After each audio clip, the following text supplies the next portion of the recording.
In today's video, I will guide you on how you can add keyframe in CapCut PC.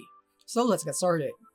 So first is that you would want to open your CapCut PC, import your video, and then the first thing that you'd want to do is that you want to position your playhead wherein you would want to input the keyframe.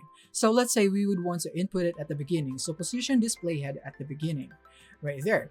And as for this video, I'm gonna make this video move as an example on using keyframes from left to right. So I'm gonna do that. And now that I have positioned my playhead in here where I want to put the first keyframe or where I would want the animation to begin, is I'm gonna click on the video now.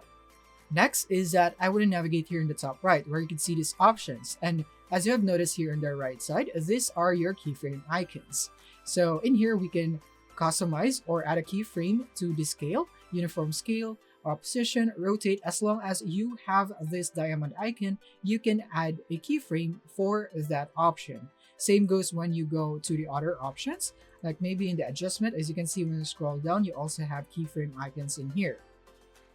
Now, let's make this move from left to right using keyframes. So I have positioned it right here. Now I'm gonna go for the position. Click here on the keyframe icon, and it will now add that, as you can see. And you can also see that right here on your timeline. You could also see that keyframe icon. So let me just make it zoomed in for you so that we can see better right there. And now click here. And when you click on that video, you'd be able to see the keyframe. And I'm gonna go until the end. So let's say the animation would stop here.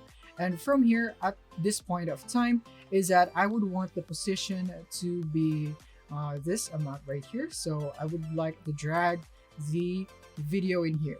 So this would be the end. Right there, as you can see, it has now saved this position and the keyframe is here.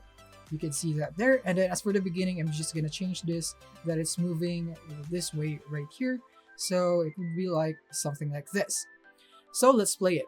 And as you can see, it is now moving, and that is because we have set the keyframes for the position right here. As you can see, it is changing until the end from the start. So yeah, this is how you can use the keyframe in here. You could use that in various options depending on the element that you are selecting in the timeline. And that's it on how you can add a keyframe on CapCut PC. So if you have found this video helpful, kindly leave a like and subscribe to the channel for more tutorials. Thank you for watching.